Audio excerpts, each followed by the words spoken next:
We welcome you to the Divine Connection. Divine connection में हम आपका स्वागत करते हैं। It's a 30-minute program where we always emphasize that connection with God is the key to happy and successful life. ये 30 minute का programme है जिसमें हम हमेशा जोर देते हैं कि परमेश्वर के साथ का संपर्क खुश जीवन के लिए बहुत ही जरूरी है। Well, we speak from God's word. हम परमेश्वर के वचन में से यहाँ पर आपको बताते हैं। And if you ask me whether it is a Christian program, शायद आप कहें क्या ये मसीह प्रोग्राम है। if you think like that, yes. अगर आप ऐसे सोचते हैं तो हाँ। Yet at the same time, we talk about life where I believe that this God's word we are talking from speaks to everyone. मैं जीवन के बारे में बताता हूँ और मैं मानता हूँ कि परमेश्वर के वचन से जिसमें से मैं बता रहा हूँ ये तो सभी लोगों के लिए है। Because when God gave the Bible for the world, His word for the world, He meant it to be read by everybody. क्योंकि जब परमेश्वर ने अपना वचन दिया तो वो चाहते थे कि संसार में सभी लोग इसका उपयोग करते जाए, ये सभी के लिए दिया है। And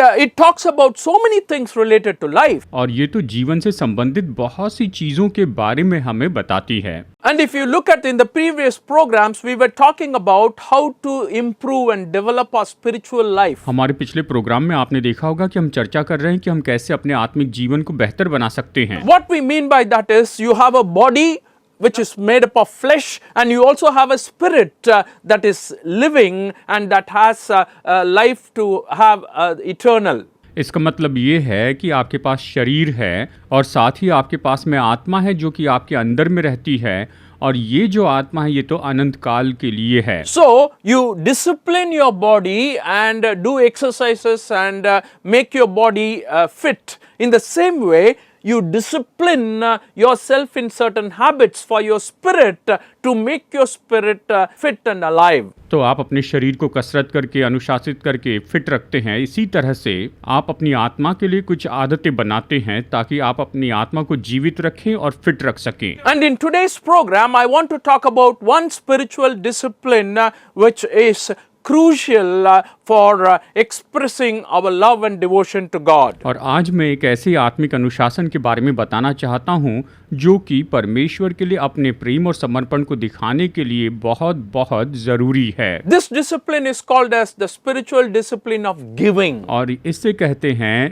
देने का आत्मिक अनुशासन का जीवन। When we talk about giving, there are two common mistakes which you can observe in the Christian society. जब हम देने के बारे में कहते हैं तो आप मसीह समाज में दो आम गलतियां देख सकते हैं। Certain group of people emphasize giving so very much that every time they speak, they talk about giving. कुछ समूह जो है वो तो देने के बारे में इतना ज्यादा बोलते हैं कि हर समय जब भी वो कुछ बात करते हैं देने के बारे में ही कहते जाते हैं। At the same time, there is another group who never speak about it at all. और इसी के साथ साथ में एक ऐसा भी समूह है जो इसके बारे में कभी कोई बात नहीं करता, कभी कुछ भी नहीं कहता है। I believe both are not acceptable. और मैं विश्वास करता हूँ कि दोनों को स्वीकार नहीं किया जाना चाहिए। We have to teach people about giving. हमें लोगों को देने के बारे में सिखाना चाहिए। Yet at the same time, we should not force people to give. और साथ ही हमें लोगों को देने के लिए जबरदस्ती नहीं करनी चाहिए। You know, giving to God is a spiritual discipline that doesn't apply itself only to money. जानते हैं परमेश्वर को देना ये आत्मिक अनुशासन और ये केवल धन से संबंधित नहीं है। It applies to our time that we give to God. ये हमारे समय के लिए भी जो हम परमेश्वर को दें। It applies to our talents that God has blessed us with. परमेश्वर ने हमें जो महारत दी है ये उसके लिए भी है। But very, very importantly, when you talk giving as a discipline, it involves the aspect of sacrifice. और जब हम देने के अनुशासन के बारे में बात करते हैं तो निश्चय इसके अंदर बलिदान के रूप में देने का दृष्टिकोण होता है। When the element of sacrifice is not there, our giving is simply a giving, not really sacrificial giving to God. जब इसमें बलिदान का पहलू नहीं होता है तो हमारा जो देना है ये परमेश्वर को बलिदान के रूप में देना नहीं होता है। When we give to God, it should hurt us. और जब हम परमेश्वर को देते हैं तो इससे हमें चोट पहुंचनी चाहिए या हमें दर्द होना चाहिए। Yet at the same time, God says, He gives us grace to give. और इसी के साथ साथ वचन कहता है कि परमेश्वर हमें देने के लिए अनुग्रह देते हैं। The main motivation for us to give to God is this. और परमेश्वर को देने के लिए हमारा मुख्य उद्देश्य या मनसा तो बस यही है। We have already received more than enough, more than everything that we have from God, Jesus Christ. हमने परमेश्वर से, प्रभु यीशु मसीह से पर्याप्त से भी बढ़कर प्राप्त किया, इसीलिए हम देते हैं। In the book of 2 Corinthians chapter 8 verse 9, let me read it for you. दूसरा कुरिन्थियों अध्याय 8 वचन 9, आइए यहाँ पर हम पढ़ते हैं। For you know the grace of our Lord Jesus Christ, that though he was rich, yet for your sake he became poor, so that you through his poverty might become rich. दूसरा कुरिन्थियों अध्याय 8 वचन 9, आइए एक साथ पढ़ते हैं। तुम हमारे प्रभु यीशु मसीह का अनुग्रह जानते हो कि वो धनी होकर भी तुम्हारे लिए कंगाल बन गया, ताकि उसके कंगाल हो जाने से तुम धनी हो जाओ। So here we see an example of Christ sacrificing himself so that we can become rich. So he gave himself for us first, and that is what motivates us to give to God. यहाँ पर ये बताता है कि मसीह कंगाल बने ताकि हमें धनी बना दे, और उसने अपने आप को पहले दे दिया, और यही तो हमें परमेश्वर को देने के लिए प्रोत्साहित करने वाला In the होना book of चाहिए। Philippians chapter 2 verses 6 to 8, a very popular, well-known passage which talks about the sacrifice Jesus made for us. फिलिपियो अध्याय 2 वचन 6 से 8 विख्यात वचन भाग है जो हमें बताता है कि मसीह ने हमारे लिए क्या He दिया। was in very nature God, but did not consider equality with God something to be grasped, but he made himself nothing and became a servant and obedient to death, even death on a cross. उसने परमेश्वर के स्वरूप में होकर भी परमेश्वर के तुल्य होने को अपने वश में रखने की वस्तु न समझा, वरन अपने आप को ऐसा शून्य कर दिया और दास का स्वरूप धारण किया, और मनुष्य की समानता में हो गया, और मनुष्य के रूप में प्रकट होकर अपने आप को दीन किया, और यहाँ तक आज्ञाकारी रहा कि मृत्यु, हाँ, क्रूस की मृत्यु भी सह ली। So we have Jesus who is a great example and who is also the motivating reason for giving. तो यीशु हमारे पास है जो एक बहुत ही बड़े आदर्श हैं, और ये देने के लिए हमें बहुत ही उत्साहित करने वाला आदर्श है। Can we give like Jesus? क्या हम यीशु के जैसे दे If सकते you're हैं? wondering, I cannot, I would say you can practice it. आप ये सोच रहे होंगे कि मैं नहीं दे सकता, तो मैं यही सलाह दूंगा कि आप इसका अभ्यास करके I देखिए। want to show the example of a church in the New Testament as a super model for giving. मैं देने के लिए उत्तम आदर्श के रूप में नए नियम में से एक चर्च के बारे में आपको बताना The चाहता book of हूँ। 2 Corinthians chapter 8 verse 1 to 5. दूसरा कुरिन्थियों अध्याय 8 वचन 1 से 5 तक, Let me read it for you. आइए इसे पढ़ते And हैं। now, brothers and sisters, we want you to know about the grace that God has given to the Macedonian churches. In the midst of a very severe trial, their overflowing joy and their extreme poverty welled up in rich generosity. For I testify that they gave as much as they were able, and even beyond their ability, entirely on their own. They urgently pleaded with us for the privilege of sharing in this service to the Lord's people, and they exceeded our expectations. They gave themselves first of all to the Lord, and then by the will of God also to us. दूसरा कुरिन्थियों अध्याय 8 वचन 1 से 5 तक पढ़ते हैं। अब हे भाइयों, हम तुम्हें परमेश्वर के उस अनुग्रह का समाचार देते हैं जो मकिदुनिया की कलीसियाओं पर हुआ है, कि क्लेश की बड़ी परीक्षा में, उनके बड़े आनंद और भारी कंगालपन में उनकी उदारता बहुत बढ़ गई। उनके विषय में मेरी ये गवाही है कि उन्होंने अपनी सामर्थ भर, वरन सामर्थ से भी बाहर मन से दिया, और इस दान में और पवित्र लोगों की सेवा में भागी होने के अनुग्रह के विषय में हमसे बार बार बहुत विनती की, और जैसी हमने आशा की थी वैसे ही नहीं, वरन उन्होंने प्रभु को फिर परमेश्वर की इच्छा से हमको भी अपने आप को दे दिया। What an amazing example we have of giving which Paul is praising about. यहाँ पर पौलुस जिस देने के बारे में तारीफ कर रहा है, देखिए हमारे सामने कितना बड़ा आदर्श है। The believers in Macedonia were very, very generous. मकिदुनिया के जो विश्वासी थे वो तो बहुत ही उदारता से देने वाले थे। And it's important to note, as we read in the 3rd verse, I testify that they gave as much as they were able and even beyond their ability entirely on their own. ये दिलचस्प है। वचन 3 में कहता है, उनके विषय में मेरी ये गवाही है कि उन्होंने अपनी सामर्थ भर वरन सामर्थ से भी बाहर मन से दिया। इस तरह पौलुस खुद कहता है। So when we talk about the spiritual discipline of giving, God expects us to give तो generously. जब हम देने के अनुशासन के बारे में बात कर रहे हैं तो परमेश्वर हमसे अपेक्षा करते हैं कि हम बड़ी उदारता से देते चले जाएं। Not every person has this generosity. हर एक व्यक्ति में इस तरह की उदारता नहीं होती, हर किसी में ये उदारता नहीं होती है। A few people are moved to give generously. केवल कुछ ही लोग ऐसे हैं जो कि उदारता से देते हैं।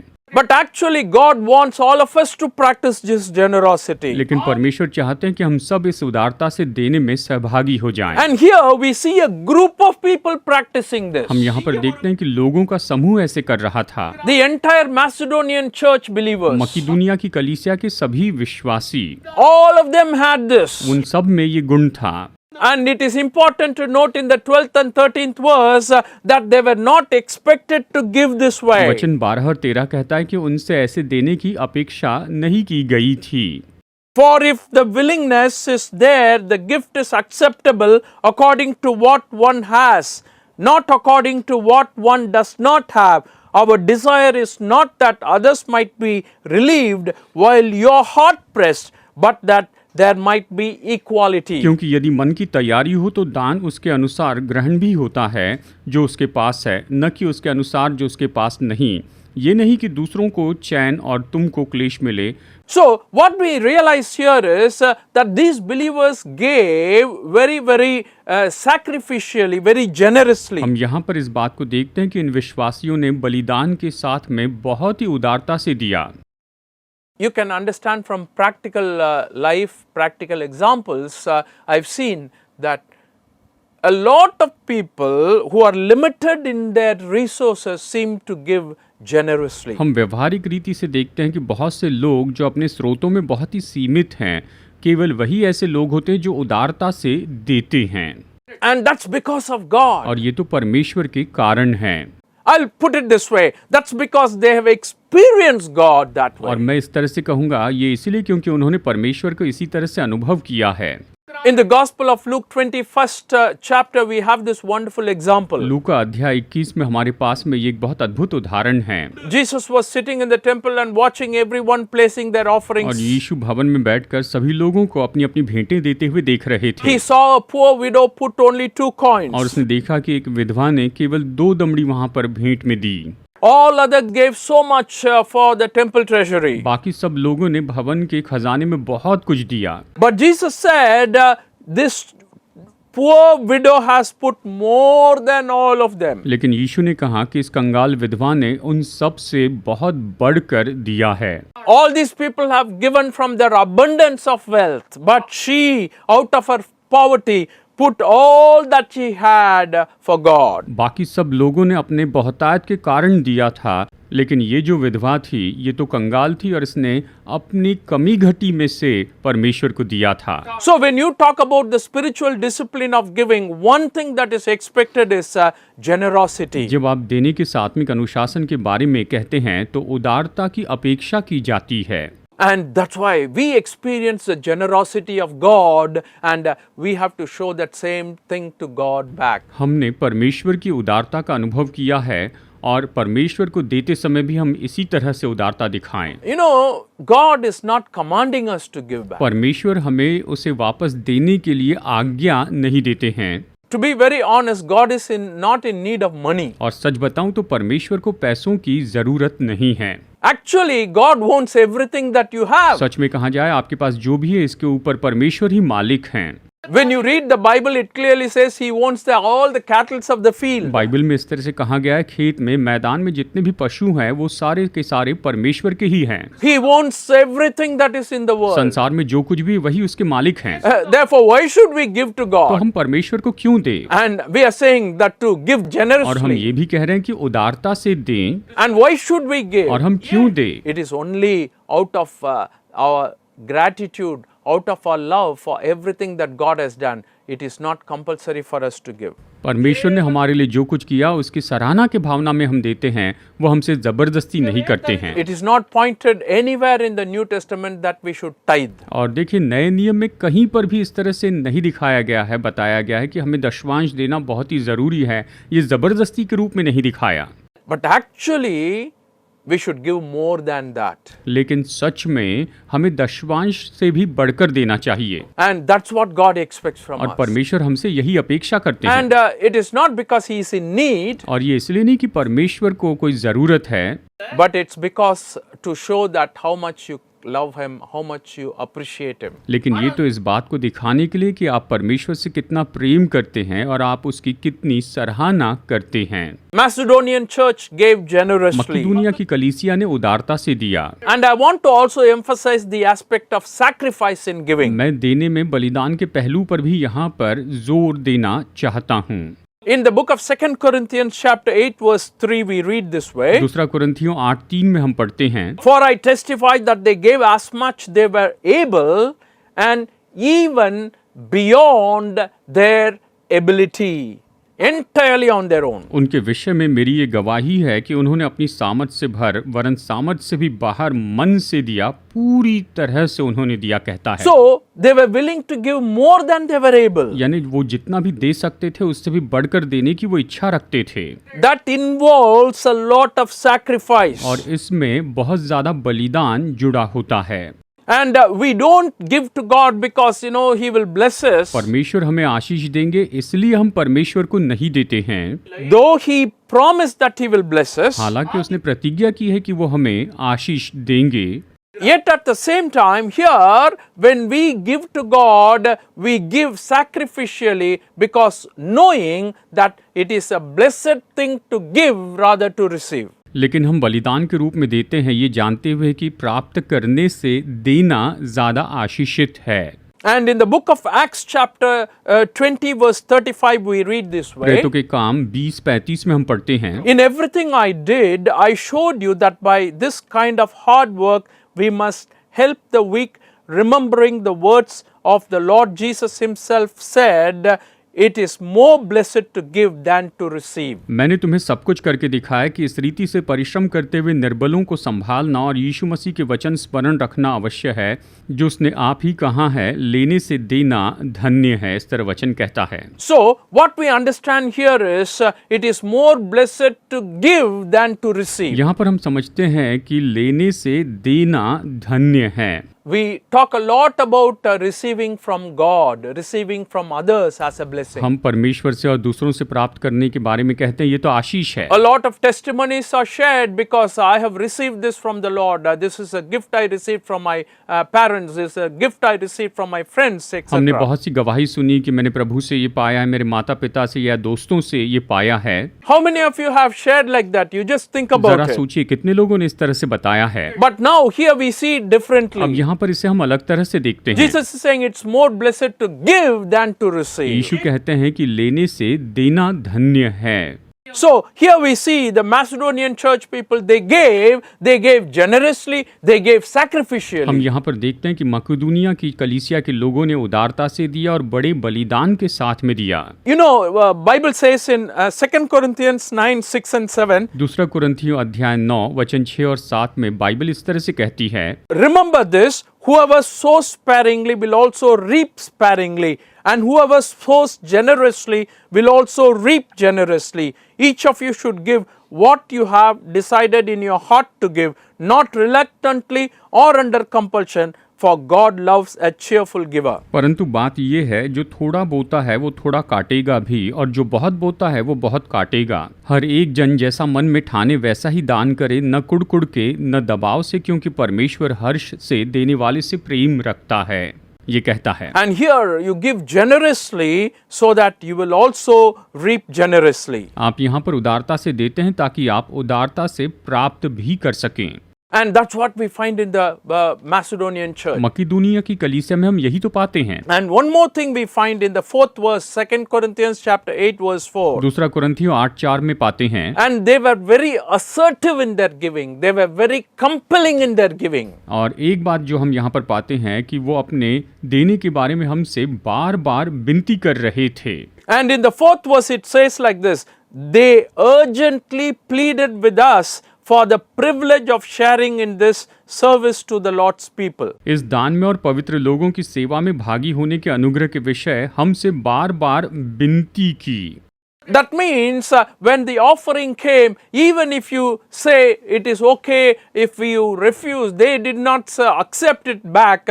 They said, no, you have to take it. We are happy to give. It's kind of very assertively, very compellingly they gave to the Lord. मतलब जब भेंट दी गई तो उन्होंने वहां पर ये नहीं कहा कि ठीक है इतनी काफ़ी है, लेकिन उन्होंने कहा नहीं हम और ज़्यादा देना चाहते हैं। वो जोर देकर कहने लगे कि आप और भेंट हमसे लीजिए। My dear friends, money is needed for ministry. दोस्तों सेवकाई के लिए धन की ज़रूरत है। And it's God's way to meet the need using God's people. परमेश्वर के लोगों का उपयोग करके परमेश्वर की ज़रूरतों को पूरा करना ये परमेश्वर का तरीका है। That's the plan of ये God. परमेश्वर की योजना है। From earlier times when the church was started, that was the way God worked to meet the needs of evangelism and edification. जब चर्च शुरू हुआ तो सुसमाचार प्रचार और उन्नति के काम के लिए जो धन लगना था परमेश्वर ने इसी तरह से उसका प्रबंध किया। In the book of Philippians we read that they sent gift again and again to Apostle Paul when he was in Thessalonica. फिलिपियों की पत्री में हम पढ़ते हैं जब पौलुस थिस्सलुनीकिया में था तो उन्होंने उसे बार बार भेंट भेजी थी। They continued to share the burden of ministry by supporting Apostle Paul. प्रेरित पौलुस को मदद करने के द्वारा वो सेवकाई के बोझ में उसकी सहायता करते थे। And here that's the quality we read in the book of Corinthians regarding the Macedonian church. कुरिन्थियों की पत्री में मकीदुनिया की कलीसिया के बारे में हम इस तरह से पढ़ते हैं। And why we should give? और हमें क्यों देना चाहिए? How can I give generously? हम कैसे उदारता से दे सकते हैं? How is it possible to give और assertively? ज्यादा देने के लिए कैसे संभव है? How can I give more than what I can? मैं जो दे सकता हूँ उससे बढ़कर मैं कैसे दे सकता हूँ? There is only one way. केवल एक ही तरीका है And I want to explain that and और close. मैं आपको अंत में बताना चाहता हूँ। 2 Corinthians chapter 8 verse 5. दूसरा कुरिन्थियों 8:5 And they exceeded our expectations. They gave themselves first of all to the Lord and then by the will of God also to us. और जैसी हमने आशा की थी वैसी ही नहीं वरन उन्होंने प्रभु को फिर परमेश्वर की इच्छा से हमको भी अपने आप को दे दिया। इस तरह से यहाँ पर ये वचन कहता है। And this is the secret of giving generously, assertively, forcefully, और etc. यही तो ये बात है कि उन्होंने उदारता से दिया, उन्होंने विनती कर करके दिया इस तरह से। Because they first gave themselves to the Lord. क्योंकि उन्होंने सबसे पहले अपने आप को प्रभु को दिया था। इस तरह से ये वचन कहता है। That means you are telling, oh Lord, I really don't own anything. All that I have doesn't belong to me, it belongs to you. इसका मतलब ये कहना है कि प्रभु मेरे पास कुछ भी नहीं है, जो कुछ भी मेरा है ये सब कुछ तो आप ही का है। Oh Lord, I belong to you. ओ प्रभु मैं आपका हूँ। And that's the meaning here. और यही इसका अर्थ है। They gave themselves first to the Lord. उन्होंने पहले अपने आप को प्रभु को दे दिया। My dear friends, when you do that, it becomes easy to give. मेरे दोस्तों जब आप ऐसा करते हैं तो देना आसान हो जाता है। It becomes easy to give everything you have to God. परमेश्वर को सब कुछ देना आसान हो जाता है। I'm not saying give everything you have to the Lord, but I'm saying first you give yourself to the Lord, then everything else becomes. मैं ये नहीं कह रहा कि आप सब कुछ परमेश्वर को दें, लेकिन सबसे पहले आप अपने आप को प्रभु को दें और फिर सब कुछ आसान हो जाएगा। And we have to give to God. We have to give to people in need. और हमें परमेश्वर को देना है और ज़रूरतमंद लोगों को देना है। And God expects that from और us. परमेश्वर हमसे यही अपेक्षा करते हैं। And you know, when we do help people who are in need, we are actually helping God according to the Bible. जब हम ज़रूरतमंद लोगों की मदद करते हैं तो बाइबल के अनुसार सच में हम परमेश्वर की सहायता कर रहे हैं। Only one verse I want to read, Matthew chapter 25 verse 40. मत्ती अध्याय 25 वचन 40 ये अंतिम वचन मैं यहाँ पढ़ना चाहता हूँ। It says, the king will reply, truly I tell you, whatever you did for one of the least of these brothers and sisters of mine, you did for me. तब राजा उन्हें उत्तर देगा, मैं तुमसे सच कहता हूँ कि तुमने जो मेरे इन छोटे से छोटे भाइयों में से किसी एक के साथ किया, वो मेरे ही साथ किया। इस तरह से वचन कहता है। If you have clothed somebody, अगर आप किसी को कपड़े देते हैं, if you have fed someone, अगर किसी को भोजन देते हैं, if you have visited someone in hospital, अगर हॉस्पिटल में आप किसी से मिलने के लिए जाते हैं, and if you have helped anyone for any need, अगर किसी की कोई ज़रूरत पूरी करने में आपने उनकी मदद की है, caring for humanity is very very important Christian virtue. मानवता की परवाह करना ये एक बहुत ही अच्छा मसीही गुण है। Giving your time to others, अपना समय दूसरों को दे, giving your talents to others, अपनी योग्यता महारत दूसरों को दे। it becomes very very easy when you give yourself to God. जब आप अपने आप को परमेश्वर को देते हैं तो ये बहुत ही आसान हो जाता है। Continue to grow in the habit of giving and God bless you. और आप देने की इस आदत में निरंतर आगे बढ़ते चले जाएं और परमेश्वर आपको बहुतायत से आशीष दे।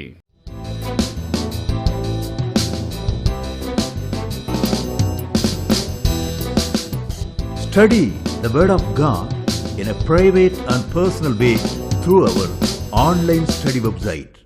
Contact number